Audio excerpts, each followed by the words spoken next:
Product या cross product 10.4 का आपका थ्योरम है। Cross product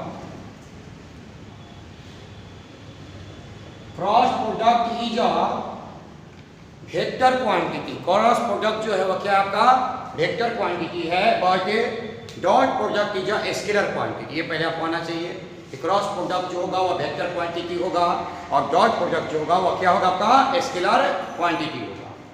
late two vectors, vector A equal to x1 i cap y1 j cap z1 k cap and vector b equal to x2 i cap y2 j cap और z2 k cap.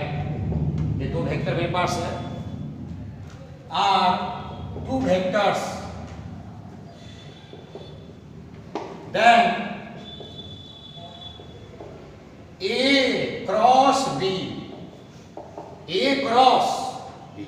तो A cross B जब find out करेंगे तो value of A into value of B into sine theta into N cap. N cap is a representation of direction. N cap किसको represent करेगा? Direction को represent करेगा। तो क्या इसका फिगर होगा? वेक्टर A, वेक्टर B और यह जो है एन कैप या परपेंडिकुलर फॉर्म होगा। तो यहाँ से अगर हम एन कैप का बात करें, व्हाट इज एन कैप? तो N cap is a unit vector.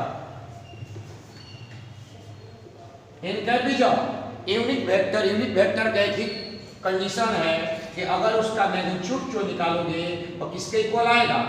1 के इक्वल। यह केवल डायरेक्शन को रिप्रेजेंट करने के लिए इसका यूज किया जाता है। इसका मैग्नीट्यूड जो होगा वो कितना होगा आपका? 1 होगा। तो अब यहाँ से मैं साइन थीटा फाइंड आउट करना है, तो वो साइन मॉडुलस ले लिया जाए।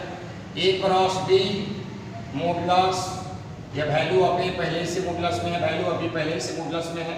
साइन थीटा भी मॉडुलस के फॉर्म में और एन कैप भी किसके फॉर्म में? मॉडुलस के फॉर्म में। मतलब सबका मैग्नीट्यूड फाइंड आउट किया जाए। तो A cross B value of A value of B into sine theta और एन कैप का वैल्यू कितना हो जाएगा? 1 हो जाएगा। क्लियर है यहाँ पर? अब ये बाई में आएगा, इसलिए sine theta equal to A cross B का वैल्यू बाई में मैग्नीट्यूड ऑफ ए और magnitude of B, that is called sine theta. Sine theta निकालना हो किस तरह से हम फाइंड आउट कर सकते हैं? ए क्रॉस बी का मैग्नीट्यूड निकालेंगे, मैग्नीट्यूड ऑफ ए और मैग्नीट्यूड ऑफ बी निकालेंगे। केस नंबर 1, यहां से कंडीशन मिलता है ए वेक्टर ए जो है वो पैरेलल हो जाए वेक्टर किसका? बी का। देन उस कंडीशन में क्या होगा? थीटा इक्वल टू कितना डिग्री होगा? 0 डिग्री होगा। जब वेक्टर ए और वेक्टर बी पैरेलल हो जाए तो उस कंडीशन में थीटा का वैल्यू कितना होता है? 0 होता है। तब उस सिचुएशन में देखो तो वेक्टर ए है और वेक्टर बी है, पैरेलल है, मतलब थीटा कितना है? 0। तो A cross B equal to value of A value of B sine कितना डिग्री बोला जाए? 0 डिग्री में फॉर्मूला होता है। साइन क्या यूज करेंगे हम? 0 डिग्री। आई इंटू एन का साइन 0 का जो वैल्यू है साइन 0 डिग्री का वो होता कितना है? 0 होता है। इसलिए A cross B equal to ये टोटल सिस्टम 0 हो जाएगा। ये साइन 0 का वैल्यू 0 मतलब क्या? 0। इसको लिख सकते हैं हम कितना?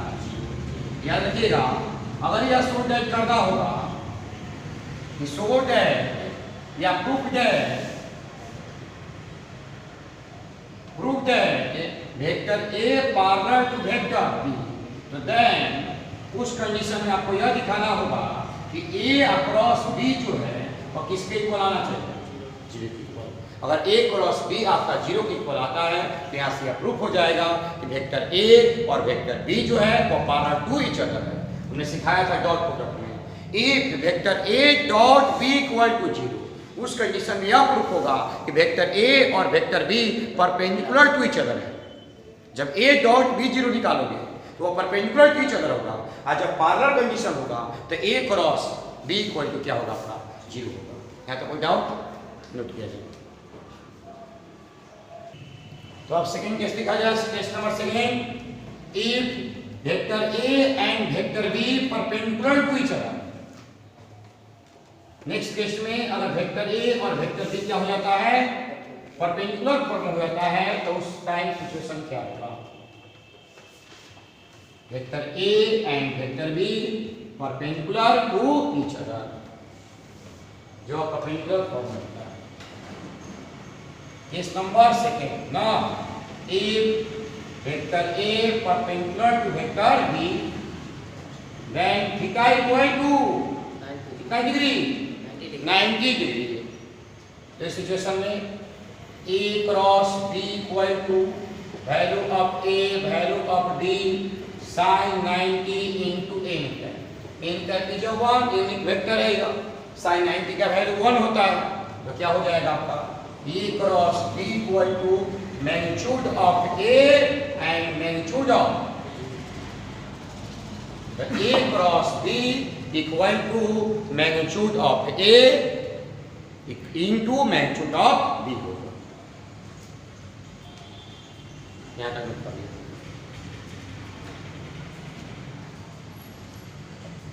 नेक्स्ट चलते हैं, साइकिल रूल क्या है। साइकिल रूल मैंने बताया था डॉट में भी और बता रहे हैं क्रॉस में भी, दोनों एक दूसरे का अपोजिट होंगे साइकिल रूल में, इसलिए बढ़िया समझिएगा।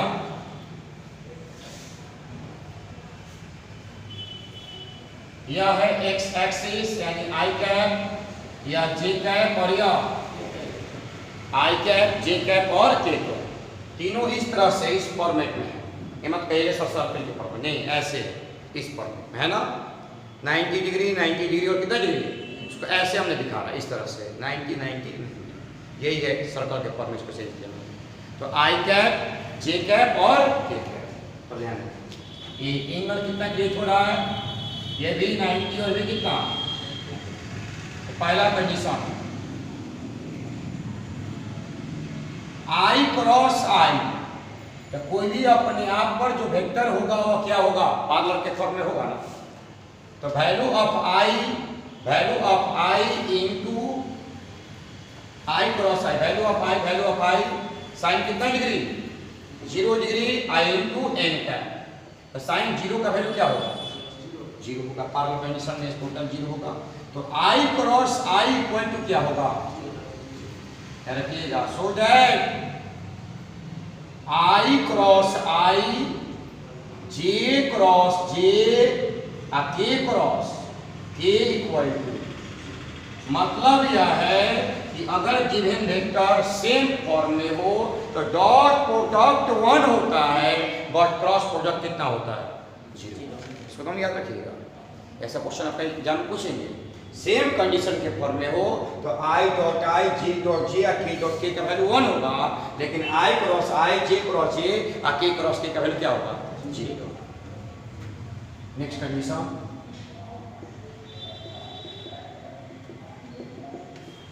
आई क्रॉस जे, तो आई क्रॉस जे हो तो value of I value of J into sine कितना डिग्री 90 डिग्री, क्योंकि आई से जे के पास इंटरवल जो है वो कितना का है आपका 90 का है, आई इनटू एन है।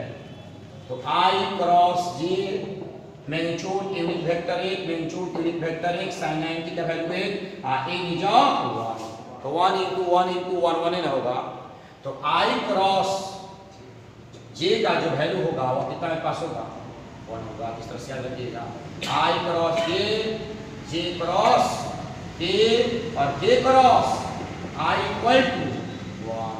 हमने पहले ही कहा है कि that is a vector quantity, product cross क्या है वेक्टर है, तो आई क्रॉस जे कीजिएगा, आई क्रॉस जे या तो 1 हो गया, बट जे क्रॉस आई कीजिएगा, हमें घूमना है एंटी क्लॉकवाइज, आप आते हो क्लॉकवाइज, तो उस कंडीशन में जे क्रॉस आई का जो वैल्यू होगा कितना होगा -1। एंटी क्लॉकवाइज चलते हो तो प्लस में है, क्लॉकवाइज जैसे तुमने मूव करना चालू किया किसमें हो जाएगा माइनस में हो जाएगा। ये सिचुएशन आपको याद रखना है। एक और सिचुएशन याद रखना है, कौन सा सिचुएशन समझिएगा, आगे में यूज करेंगे किसी क्वेश्चन में, ये क्वेश्चन में यूज होगा, ये तीनों परपेंडिकुलर है ना परपेंडिकुलर, तो आई क्रॉस जे जो करेंगे हम ना वो के इक्वल होगा, किसके इक्वल होगा? के का। यानी आई क्रॉस जे जो किया जाएगा वो किसके इक्वल होगा? के वेक्टर के इक्वल होगा। तो अगर ऐसे दे दे नंबर में दिया आंसर होगा। अगर ऐसे दे दे कि आई क्रॉस जे जो है वो किसके इक्वल होता है? तो वेक्टर के इक्वल होता है। अगर ऐसे दे दे आपसे कि जे क्रॉस आई किसके इक्वल होता है? क्लॉकवाइज जे क्रॉस आई क्या होगा बताओ? माइनस। एंटी क्लॉकवाइज में प्लस होगा, क्लॉकवाइज में क्या होगा? माइनस होगा। तो वेक्टर क्वांटिटी में आई क्रॉस जे बराबर के होगा। अगर केवल इसका मैग्नीट्यूड निकालना हो तो के का मैग्नीट्यूड निकालेंगे तो 1 ना होगा, इसलिए आई क्रॉस जे का मैग्नीट्यूड क्या होगा? 1 होगा। अगर वेक्टर फॉर्म लिखना हो तो आई क्रॉस जे किसका होगा? के इक्वल होगा, क्योंकि दो वेक्टर का परपेंडिकुलर फॉर्म तीसरा का इक्वल होता है। दो वेक्टर का परपेंडिकुलर फॉर्म तीसरा वेक्टर का इक्वल होता है। नोट कीजिए।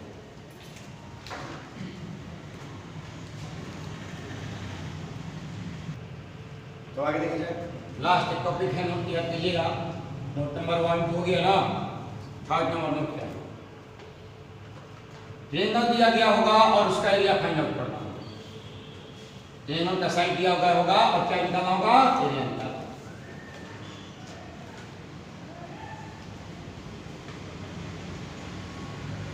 ए बी और ना एरिया निकालने के लिए दो आपका अपोजिट साइड निकालना होगा। आपका एक कोई भी निकाल लो, या तो ये भी निकाल लीजिए वेक्टर कौन सा? BC। ए बी जो वेक्टर होगा सपोज कर लीजिए वो किसके इक्वल होगा? ए का। और BC किसके इक्वल होगा? देन एरिया ऑफ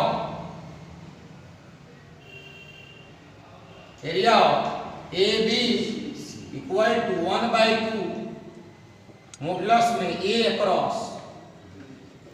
कहाँ से फॉर्मूला आया है? पैरेललोग्राम से फॉर्मूला आया है आपका। वेक्टर पढ़े होंगे आप लोगों ने 11वीं क्लास में। एक पैरेललोग्राम में कितना आपका ट्रायंगल होता है बता दो? 2 ट्रायंगल होता है ना। इसका साइड दिया हुआ है, या ए है और ये क्या वेक्टर क्या है? ठीक, इसका वेक्टर ये क्या होगा आपका? ए होगा और ये क्या होगा आपका? वेक्टर पैरेलल अपोजिट साइड जो साइड होता है वो इक्वल होता है पैरेललोग्राम में। या ए है या बी है या सी है और या ए बी सी डी का एरिया पूछेगा, इसलिए एरिया ए बी सी और डी उस कंडीशन में ए क्रॉस केवल ए क्रॉस बी निकाल दो और उसका मैग्नीट्यूड निकाल दो, area of A B C D हो जाएगा पैरेललोग्राम का। लेकिन अगर आपका एरिया ऑफ ट्रायंगल पूछता है तो क्या होगा? हाफ है ए क्रॉस बी, क्योंकि एक पैरेललोग्राम में कितना आपका ट्रायंगल बनता है? 2 ट्रायंगल बनता है। तो हाफ है आप प्लस हाफ जोड़ोगे 1/2 आप प्लस 1/2 जोड़ेंगे तो 1 हो जाएगा ना। तो केवल 1 लिख क्या निकाला जाएगा? ए क्रॉस बी। अगर कोई ट्रायंगल का एरिया पूछे तो 1/2 ए क्रॉस बी नोट किया जाएगा।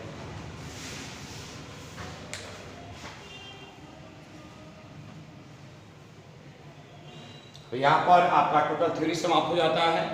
अब एक एग्जाम्पल सिखाएंगे और उसके बाद 10.4 का क्वेश्चन आपको समझाएंगे। एग्जाम्पल देखा जाए एक।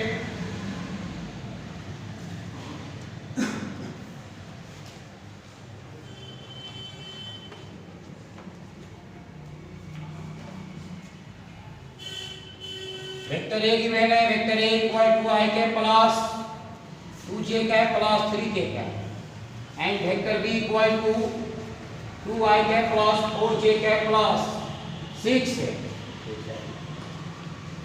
सारा चीज यहाँ निकालना सिखाया।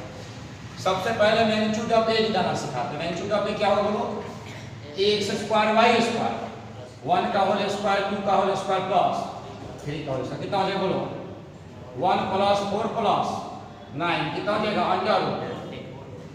Magnitude of B under root 2 का होल स्क्वायर प्लस 4 का होल स्क्वायर प्लस 6 का अंडर रूट 4 प्लस 16 प्लस 30 6 कितना हो जाएगा बोलो?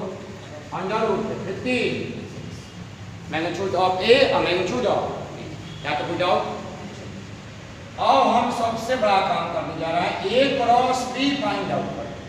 डाउट तो ये है, आई को आई के साथ, जे को जे के साथ, के को के के साथ, ये क्रॉस थोड़ा सा टफ होगा, उसे समझना होगा। इसमें यूज करेंगे डिटरमिनेंट का, आई या जे और किसका? कोफिशिएंट 1 2 और 3, इसका कोफिशिएंट 2 4 और कितना 6। यहाँ तक सब सही हो। अब देखो यह होगा प्लस माइनस और कितना, तो A क्रॉस है B इक्वल टू I पर, तो I पर ले लिया जाए, हॉरिजॉन्टल वर्टिकल बंद हो जाएगा ना, तो क्या बचेगा मेरे पास 2 3 4 और 6 माइनस J, J पर कौन पर होगा 1 3 2 6 1 3 2 6 प्लस K के लिए, तो J पर कौन हो जाएगा 1 2 2 4 1 2 2 और सॉल्यूशन किया जाए I 12 minus 12 minus J 6 minus 6 plus K 4 minus, यह हो जाएगा 0 I का, यह हो जाएगा 0 J का, यह हो जाएगा 0। तो A क्रॉस B हमने फाइंड आउट करना सिखा दिया, यह आना चाहिए। अब मैग्नीट्यूड, तो A क्रॉस B का मैग्नीट्यूड निकालना है, अंडर रूट 0 का होल स्क्वायर प्लस 0 का होल स्क्वायर प्लस 0 का कोफिशिएंट का होल स्क्वायर, तो यह हो जाएगा अंडर रूट 0 और 0 का वैल्यू क्या होगा, यहाँ तक सब सही हो। तब इसके बाद हम निकालेंगे एंगल कि साइन थीटा, तो sine theta equal to A cross B का मैग्नीट्यूड पाई में value of A into value of, तो sine theta equal to A cross B का मैग्नीट्यूड कितना मेरे पास आया 0 आया। अब वैल्यू ऑफ A मेरे पास क्या है, तो वैल्यू ऑफ A मेरे पास है रूट 14, आया क्या है 50, 0 बाई एनी नंबर क्या होगा 0, तो साइन थीटा इक्वल टू क्या आया 0, तो साइन थीटा इक्वल टू हम लिख सकते हैं ना साइन 0, इसलिए थीटा इक्वल टू कितना डिग्री, तो 0 डिग्री आया। तो यहाँ पर हमने तो थीटा भी निकाल लिया, क्रॉस भी निकाल लिया, मैग्नीट्यूड भी निकाल लिया, वैल्यू ऑफ A निकाल लिया, वैल्यू ऑफ B निकाल लिया। और यहाँ पर एक सिचुएशन भी हम दिखा सकते हैं कि vector A and vector B is a parallel to each other, क्योंकि जब थीटा 0 होगा तो वेक्टर A और वेक्टर B क्या होगा पैरेलल होगा। तो देखो जब पैरेलल कंडीशन सिखाया था हमने, तो पैरेलल फॉर्म में vector A equal to lambda B या vector B equal to lambda, तो अगर दिमाग तुम्हारे पास हो इतना छोटा इतना बड़ा ना बनाकर, छोटा भी इसको हम क्या कर सकते हैं बना सकते हैं। कैसे, ये वेक्टर A दिया हुआ है और ये वेक्टर B दिया हुआ, अगर इसमें से हम 2 कॉमन निकाल ले तो I cap plus 2J cap plus 3, ये वेक्टर A का काम कर रहा है ना, तो एक लाइन में बना सकते हो। तुम्हारे ऊपर एग्जाम हॉल में शो करना होगा vector A vector B are parallel to each other, तो उस कंडीशन में तुम ऐसा बनाते हुए यहाँ तक पहुँचो या यह शो करके दिखा दो कि vector B equal to lambda into vector, 2 line में जवाब है, नहीं तो तुम्हारा एक पेज भी लग जाए। तो प्रेजेंट को माइंड एग्जाम में रखना है कि कैसे हमें माइंड को अप्लाई करना, समझ में आ रहा है जो कह रहा हूँ। इस तरह से बनाइएगा तभी आपको 2 ही नंबर मिलेगा, और इस तरह से 2 लाइन में बनाइएगा तभी आपको 2 नंबर मिलेगा। लेकिन शो करना था कि vector A and vector B क्या है पैरेलल टू ईच अदर, तो पैरेलल कंडीशन में क्रॉस का मान क्या होता है 0 होता है। तो यहाँ तक आप बनाइए, और नहीं तो यह शो करके दिखा दीजिए कि A equal to lambda B या B equal to lambda, note किया जाए। कल क्लास में सब खत्म हो जाएगा, एक क्वेश्चन लिख लीजिए, सब के सब इसी तरह से होगा। नेक्स्ट क्लास में सारा क्वेश्चन बना दिया जाएगा। कल की क्लास में एक क्वेश्चन कर बताइएगा, तो कुछ है ही नहीं क्वेश्चन, खुद से बना सकते हैं। A क्रॉस B का क्या निकालना है बोलो, मैग्नीट्यूड निकालना, कितना सिंपल क्वेश्चन है, सब ऐसे रहेगा आपका। Vector A equal to I cap minus 7J cap plus 7, तीनों पढ़ लीजिए क्वेश्चन, किसी क्वेश्चन बना सकते हो। Vector B equal to 3I cap minus 2J cap plus 2J cap. A cross B का मैग्नीट्यूड निकालना है, A क्रॉस B का मैग्नीट्यूड निकालना है, क्या निकालो बता पहले। A cross I cap J cap K cap, I का वैल्यू माइनस 7, इसका वैल्यू बताइए 3 माइनस 2 और कितना मैग्नीट्यूड निकालेंगे। तो A cross B plus minus I पर बन हो जाएगा ना, देखो तो minus 14 minus minus plus 14 minus J पर 2 माइनस 20 प्लस के पर माइनस 2 प्लस 20 तो a क्रॉस b इक्वल ये जीरो हो जाएगा ना, तो जीरो आई है माइनस माइनस प्लस 19 जे कैप और यह प्लस 19 तो a क्रॉस b का मैग्नीट्यूड निकाला जाए अंडर रूट 0 का होल स्क्वायर प्लस 19 का होल स्क्वायर प्लस 19 का होल स्क्वायर। तो यहां सीखिए a क्रॉस b का मैग्नीट्यूड इक्वल टू ये 1 और 1 2 हो जाएगा ना, तोड़ने की जरूरत नहीं है। 1 और 1 कितना हो जाएगा तो 2 × 19 का होल स्क्वायर, तो 19 में बाहर आएगा ना 2 है तो 19 रूट कितना हो जाएगा, यही a क्रॉस b का मैग्नीट्यूड है। तो नेक्स्ट क्लास में हम लोग पढ़ेंगे 10.4 का क्वेश्चंस। ये टोटल थ्योरी आपका समाप्त हो गया है, इसलिए आप बना भी सकते हो और नहीं तो नेक्स्ट क्लास में कल क्लास में आपको पढ़ाया जाएगा।